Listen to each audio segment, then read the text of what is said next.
Hi, I am Barbra Dillon, Editor-in-Chief of Fanbase Press. Given the impact of the Eisner Awards, their importance to the comic book industry, and Fanbase Press's own mission to celebrate fandoms, we have once again launched our annual Countdown to the Eisners coverage, where we seek to highlight the Eisner Award nominations for this year and provide comic book industry members and readers alike with the opportunity to learn more about the nominees and their work. This year, we are releasing 4 videos consisting of industry professionals discussing why the Eisner Awards are personally impactful, which nominee or nominees are the most interesting to them, why the average comic book reader should take notice, and how the Eisners might evolve to match our changing industry.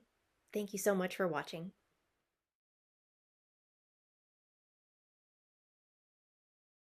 I think the average comic book reader should take note of each year's Eisner Awards because it's part of the conversation, right? I think not just the average reader, but the extraordinary reader and the casual reader. What conversations are going on in comics right now, and what do we need to push to the forefront as a community? Here are the books that everyone's talking about. Here are the books that industry experts are enjoying or think are worthy of being celebrated. Just to understand like what's currently going on in comics, not from a continuity standpoint on, I don't know, if Superman is dead or alive at any given moment, but just kind of the trends of things. We as comics readers tend to sort of, collect in our little camps, and we only read the books that we already know are going to be interesting us. It's so easy for us to fall into the echo chamber. Like, I'm a Wednesday warrior. I love superhero comics. I just want to know what's going on in this newfangled ultimate universe. But there is so much happening with the medium of comics. If you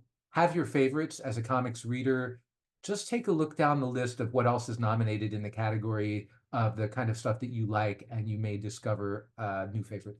It is an opportunity to discover new voices.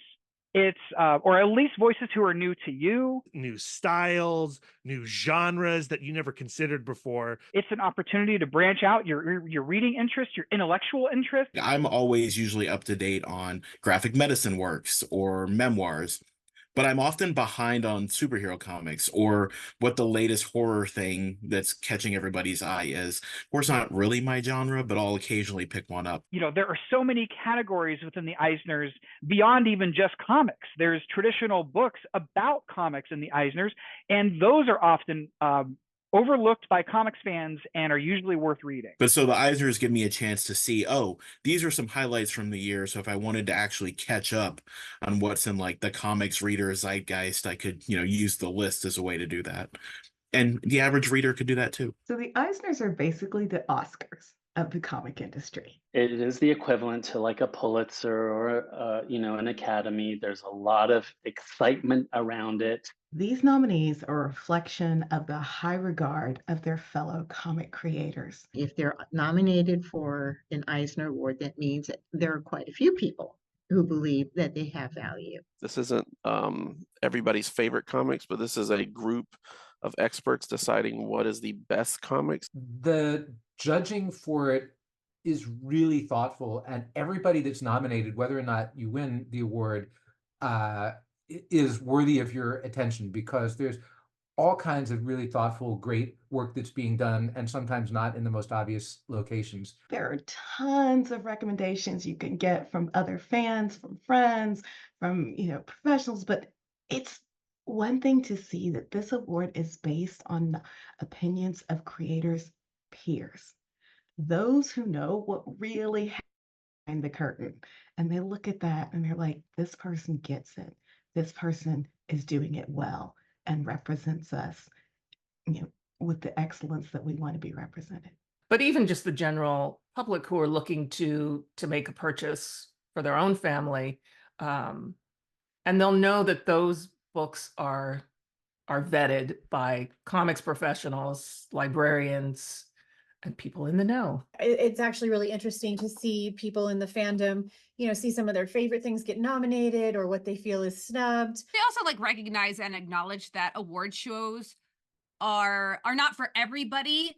And sometimes it can feel complicated or hurtful seeing who's nominated and who's not nominated. But I also think that it is a platform to talk about underrepresented voices. And people can disagree with what it is. I encourage people to disagree. You know, juries have a bias, and I think the frustrations that nominations often spark are as important as, you know, the joys that the nominations, the celebrations, right? It's always good to have that conversation and to be met with stuff that challenges you challenges you that you thought you knew the best Spider-Man comic, but now you've read this, or it challenges you to say, why isn't this comic being recognized? The conversation around the good and the bad of the nominations is essential to our experience as comic book readers. I think that paying attention to this list is a really helpful way to start to think about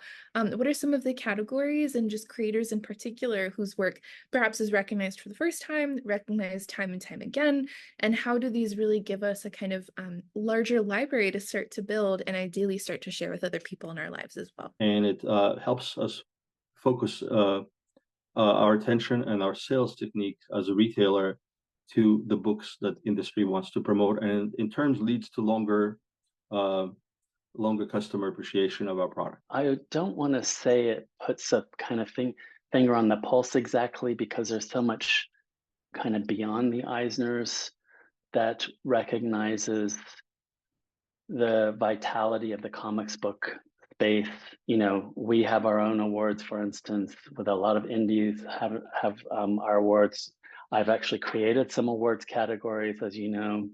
There's the award that we do at the Latino Comics Arts Festival in Modesto. I have the Emerging BIPOC Leadership Comic Studies Award. So there are things beyond the Eisner that we need to keep in mind. I think one of the things I'm most passionate about as somebody who, of course, their job is in a cinema and digital media department, is that comics readers don't exclusively exist within academia or higher education.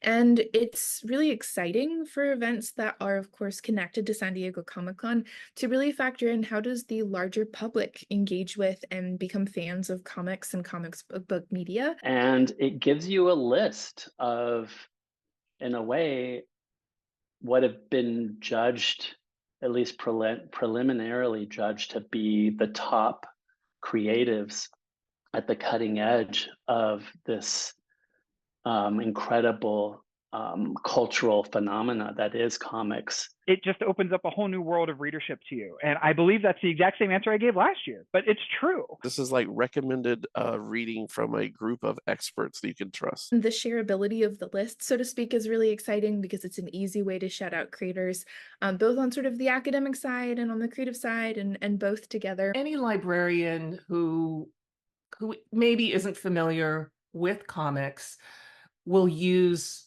award lists to help them